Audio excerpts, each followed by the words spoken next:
नमस्कार। आपने अपना और अपने हस्बैंड दोनों का बर्थ डिटेल मुझे दिया। कुछ बातें भी आपने उनसे संबंधित बताई हैं। आप दोनों की वर्तमान उम्र के हिसाब से देखें तो एक की उम्र 70 वर्ष और एक की उम्र है 71-72 वर्ष के आसपास। 70 साल 71 साल की उम्र जब व्यक्तियों की हो जाए और उनकी मैरिड लाइफ चल रही हो जब भी, तो कहीं ना कहीं कुंडली में कॉम्बिनेशंस ऐसे होंगे आपकी कि प्रॉब्लम भले ही जीवन में कितनी भी रही हो, आपके हस्बैंड कितने कैसे भी हैं या आपका कैसा भी स्वभाव है, लेकिन वैवाहिक जीवन आपका आज तक चल रहा है। और 70 साल की उम्र में आपने ये सब कुछ भी लिख कर दिया है कि सेक्सुअल रिलेशनशिप्स कब ख़त्म होने वाली है। 70 साल की उम्र में सेक्सुअल रिलेशनशिप्स तो होती नहीं है, या तो ये बहुत समय से चलता हुआ आ रहा है आपके सामने कि हो सकता है 50 साल 45 साल की उम्र से भी चल रहा हो, तब जाके ये स्थितियाँ आज तक आपको दिखाई दे रही हों या आपको बाद में पता चला हो या कुछ भी, लेकिन 70 में ये पॉसिबल नहीं होता है। चलिए, ये हमारा सब्जेक्ट नहीं है, सब्जेक्ट हमारा कुछ और है कि दोनों की कुंडली मुझे लेनी पड़ी यहाँ, क्योंकि दोनों से संबंधित सवाल हैं, इसलिए मैं सीधे पॉइंट टू पॉइंट आपसे यहाँ बात करूँगा। मैंने आपकी कुंडली देखी।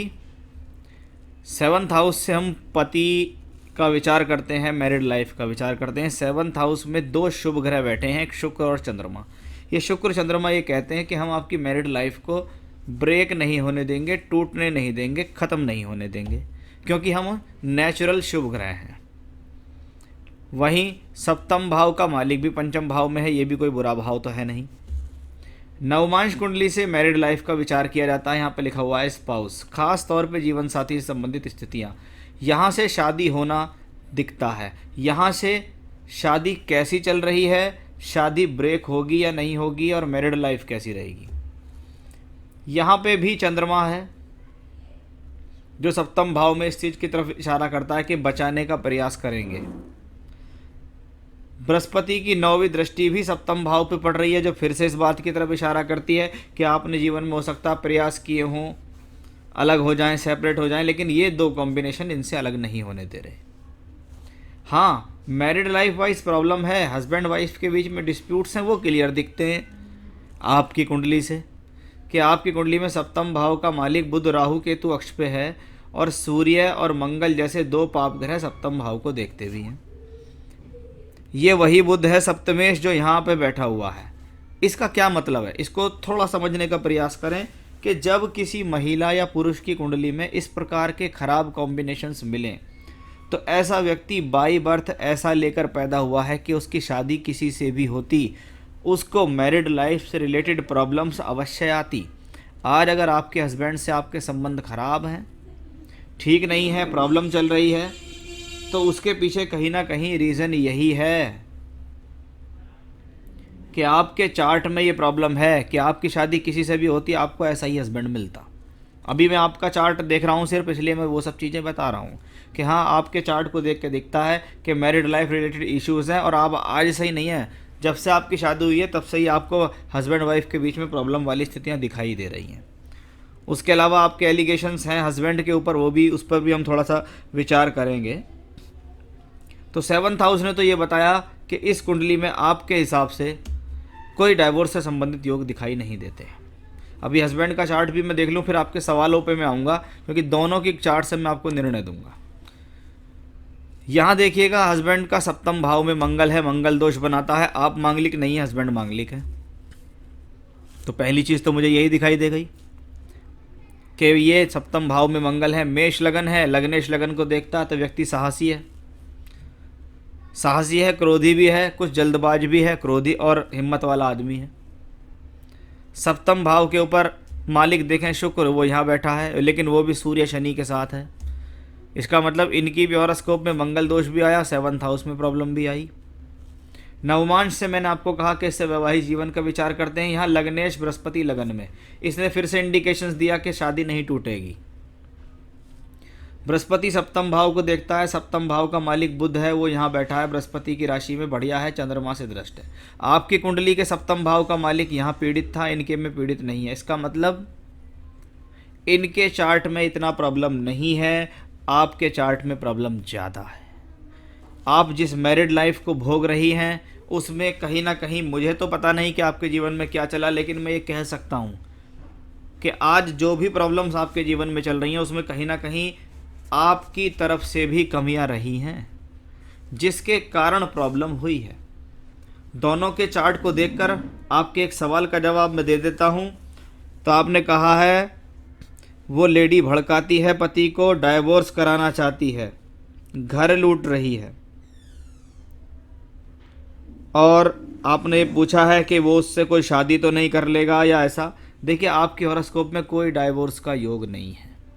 दोनों कुंडली मैंने देखी, कोई डाइवोर्स का योग मुझे नहीं दिखाई दे रहा। ये बात आपको मैं स्पष्ट तरीके से बता देता हूँ। चलिए, ये तो एक डाइवोर्स वाली बात हुई कि हाँ मुझे नहीं दिखाई देता। प्रॉब्लम आपकी लाइफ में चल रही है, पहले से भी चल रही है, इसमें कोई संदेह नहीं है।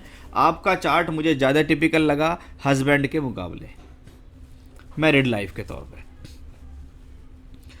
आपने कहा है कि मेरे पति सिंसियर कब बनेंगे, मैरिड लाइफ का फ्यूचर क्या रहेगा। देखिए, मैरिड लाइफ का फ्यूचर यही चलता रहेगा। जैसे रिलेशनशिप्स आपके आज के समय में उनके साथ हैं, आगे भी ऐसे ही चलेंगे, लेकिन डाइवोर्स का कोई योग नहीं है। साथ ही साथ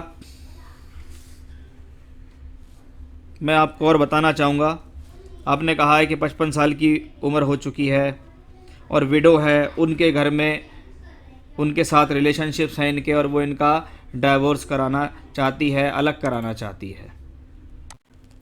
जैसा कि आपने बताया कि वो लेडी हैं जिनके साथ इनका अफेयर चल रहा है, वो उनको भड़काती हैं, डाइवोर्स कराना चाहती हैं, घर लूट रही हैं, उनके साथ रिलेशनशिप्स है, कब ख़त्म होगा ये सब। देखिए, डाइवोर्स कराना चाह रही हैं, वो एक उनकी बात है, कराना चाह रही हो या ना कराना चाह रही हो, क्योंकि मैं उनको तो जानता नहीं। मैं तो आपकी कुंडलियों को जानता हूँ, और आपकी कुंडली में कहीं से कहीं तक कोई डाइवोर्स कराने का योग नहीं है। तो आप इस चीज़ को लेकर घबराएं नहीं। बाकी नेचर की बात है, मैंने देखा है ये शास्त्रों में लिखा हुआ, लग्नेश सप्तम भाव में मंगल जैसा ग्रह शुक्र की राशि में हो तो हाँ, ये व्यक्ति के जीवन में चरित्र से संबंधित समस्याएं देता है। मेरे पति मुझे पत्नी या सन को मकान कब देंगे। चलिए, मकान वाली बात आती है तो पहले मैं आपका चार्ट देखूं। Fourth Lord in fourth house, चौथे का मालिक चौथे ही घर में है, श्योरिटी देता है, बिल्कुल मिलेगा आपको मकान, इसमें कोई भी संदेह नहीं है। तो मकान मिलने के योग आपके पास हैं। अब एक समस्या का विषय आपकी कुंडली में आया, आपकी दशाओं के। आपको वर्तमान में सूर्य की महादशा में शनि की अंतर्दशा चल रही है अक्टूबर 2022 तक। सूर्य नवमांश कुंडली में लगन में बैठा है मंगल शुक्र के साथ, और शनि की अंतर्दशा है वो दूसरे घर में है। यानी ये वो समय है कि जिसमें आपको अगर ट्राई करना हो मकान से संबंधित, तो वो आपको वहाँ से धन मिल सकता है, या पति आपको दे देंगे 2022 में प्रॉपर्टी या संबंधित कुछ भी। एक दशा आपको आ रही है अक्टूबर 22 से सितंबर 23। सूर्य में बुध, ये बुध वही ग्रह है जो सप्तमेश है, यहाँ भी सप्तमेश और राहु केतु अक्ष पे। ये समय आपकी लाइफ में एक बड़ा टर्निंग पॉइंट लेके आएगा, जिसको कहते हैं हस्बैंड से अलग होना। अलग होने का मतलब है कि जब कुंडली में तलाक के योग नहीं है तो अलग कैसे होंगे। लेकिन जब व्यक्ति ये ही कहने लगे कि जी अब आपको रहना ही जब दूसरे के साथ है, तो आप एक काम करो, मुझको डाइवोर्स ही दे दो, आप अलग ही हो जाओ, मुझे मकान दे दो, प्रॉपर्टी दे दो, जो भी है, और आप अलग हो जाओ। तो ये वो समय आपकी लाइफ में आएगा जिसको मैं कहूँगा टिपिकल समय। अक्टूबर 22 से अक्टूबर 23 ही एक समय ऐसा होगा, या उसके बाद केतु की अंतर्दशा है जनवरी 24 तक। यानी अक्टूबर 22 से जनवरी 24 के बीच का जो समय होगा आपकी लाइफ का, ये मैरिड लाइफ ज़्यादा टफ समय होगा। इसको कहते हैं हस्बैंड के सुख में कमी का योग, कि ये वो समय होगा जिसमें फाइनली आप उनसे अलग हो जाएंगी। या तो आपके पति आपको कह देंगे, या आप ही आपको कह देंगे कि आप मुझे प्रॉपर्टी दे दो और मुझसे आप अलग रहो, उस लेडी के साथ ही रहो। क्योंकि जिनके साथ भी इनका संपर्क बना हुआ है, मुझे नहीं लगता है कि उनके साथ इनका संपर्क टूटने वाला है। उनके साथ तो इनका संबंध संपर्क रहेगा ही रहेगा, क्योंकि आपके हस्बैंड को मंगल की दशा अभी चल रही है और मंगल की दशा अभी काफ़ी लंबी दिखाई देती है, तो मुझे नहीं लगता है। लेकिन आप देखिएगा नवमांश कुंडली में मंगल 6th हाउस में, आपका बुध छठे घर में उसकी दशा आने वाली है, मंगल इनकी दशा में चल रहे हैं, वो भी छठे घर में है। यानी मंगल ने और बुध ने दोनों ने इस बात को शो कर दिया कि आपको आने वाले समय में ये सब स्थिति होंगी। प्रयास आपकी तरफ से ज़्यादा रहेंगे कि आप अलग हो जाएं इनसे, लेकिन मुझे आपके हस्बैंड के चार्ट को देख के बार बार यही लगता है कि ये व्यक्ति आपको किसी भी प्रकार का डाइवोर्स नहीं देगा, सेपरेशन नहीं देगा। इनके विचार में यही रहेगा कि ये आपको ना दें। हाँ, जहाँ तक प्रॉपर्टी देने की बात है वो प्रॉपर्टी ये आपको देंगे, प्रॉपर्टी का सुख आपको मिलेगा।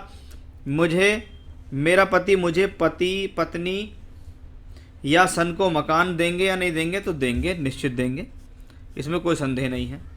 हस्बैंड और वाइफ में से डेथ किसकी पहले होती दिखाई दे रही है? हस्बैंड को तो कोई ऐसी दशा अभी आगे आ नहीं रही है जिसको मार्केट से संबंधित है, तो आपकी ही कुंडली में दिखता है कि आपकी डेथ पहले होगी, हस्बैंड की डेथ बाद में होगी। पति विडो महिला से शादी तो नहीं कर लेगा। हाँ, ये एक थोड़ा चिंता का विषय है। कैसे है? ये जो अप्रैल 2023 का समय आएगा, मंगल में बृहस्पति की दशा आएगी 13 अप्रैल 2023 से। कौन है बृहस्पति? नवमांश में लग्नेश होके बैठा है, सप्तम भाव को देखता। ये वो समय हो सकता है जब आपके हस्बैंड उस महिला से इन्वॉल्व हो जाएं या उसके साथ शादी कर लें। ये वो समय बहुत पॉसिबिलिटीज़ दिखता है। वो साल भर अप्रैल 23 से अप्रैल 24 काफ़ी स्ट्रॉन्ग मुझे उस पर दिखता है, तो हाँ मैं कह सकता हूँ। लेकिन उससे पहले जितनी भी दशाएं आ रही हैं वो सारी यही होती है, और आजकल ऐसा बहुत होता है। हस्बैंड एक शादी के अलावा भी 2 शादी या 3 शादी कर लेते हैं। मैंने बहुत ऐसी कुंडलियाँ देखी हैं कि हस्बैंड हो या वाइफ हो, स्त्री हो या पुरुष हो, वो अपने जीवन में 2-2, 3-3 शादियाँ कर लेते हैं। जब तक खुलासा नहीं होता तब तक वो शादियाँ चलती रहती हैं। जब खुलासा हो जाता है तो कोर्ट केस हो जाते हैं। उसके बाद फिर सरकार उनको बोलती है कि आपने 2 पत्नी कर रखी हैं या आपने 2 शादी हैं, तो आप दोनों को अपनी तरफ से बराबर हिस्सा दो। और एंड फाइनली यही होता है कि वो दोनों तरफ से हिस्सा दे देते हैं। तो वही हिस्से वाली बात आपके जीवन में आती दिखाई दे रही है कि आपको हिस्सा मिलेगा, आपको मकान मिलेगा, लेकिन उस लेडी से उनके संपर्क नहीं टूटेंगे। एक बात तो ये पक्की हो गई है कि लेडी से संपर्क नहीं टूटेंगे, लेडी के साथ आगे रिलेशनशिप्स कंटिन्यू रहेंगे, लेडी के साथ शादी भी हो सकती है। और जब आपको इन सब चीज़ों का पता लगेगा या श्योर हो जाएंगे, तो झगड़ा झंझट होने के बाद, आपसी मनमुटाव होने के बाद यही स्थिति तय होकर सामने आएगी कि तुम अपना प्रॉपर्टी जो तुम्हें चाहिए वो ले लो, मेरा पीछा छोड़ दो। तो वो सारी सिचुएशंस मुझे आप दोनों के चार्ट से दिखती हैं, आपके और आपके हस्बैंड के चार्ट से। तो जो मुझे इसमें ज़्यादा से ज़्यादा दिखाई दिया है वो मैंने आपको यहाँ बताया है। इनसे रिलेटेड कोई उपाय ऐसे नहीं है जिनको करने से आपके पति वहाँ से वापस आ जाएं। ऐसा कुछ उपाय कामयाब नहीं होगा। तो जो भी सवाल थे, जो भी उनके जवाब थे, जो मुझे आप दोनों के चार्ट में दिखाई, इसलिए मैंने आपके हस्बैंड का चार्ट भी ले लिया। आपने सिर्फ मुझे अपने चार्ट के लिए ही पे किया था, लेकिन आपके सवाल ऐसे हैं तो मैंने दोनों को पॉइंट टू पॉइंट बात करके आपको उनके जवाब यहाँ दे दिए हैं। आपका चार्ट मेरे सामने है। कोशिश कीजिए, अगर अपनी मैरिड लाइफ को बचाना चाह रहे हैं या चाहते हैं कि आप सब कुछ अच्छा हो जाए, मैं ऐसा कहूँगा कि बस आपकी लाइफ में सब कुछ अच्छा हो जाए, तो आप विष्णु सहस्त्रनाम का पाठ कर सकती हैं। भगवान विष्णु का पाठ होता है विष्णु सहस्त्रनाम, उसके पाठ करने से आपके लिए ठीक होगा। पुखराज रत्न पहनना भी आपके लिए बेहतर होगा। आपको चाहिए तो आप पुखराज मुझसे प्राप्त कर सकते हैं। तो ये उपाय हैं, करेंगे तो देखिए बाकी ईश्वर की इच्छा है वो आपके लाइफ में उन्होंने क्या लिखा और क्या कराते हैं। नमस्कार।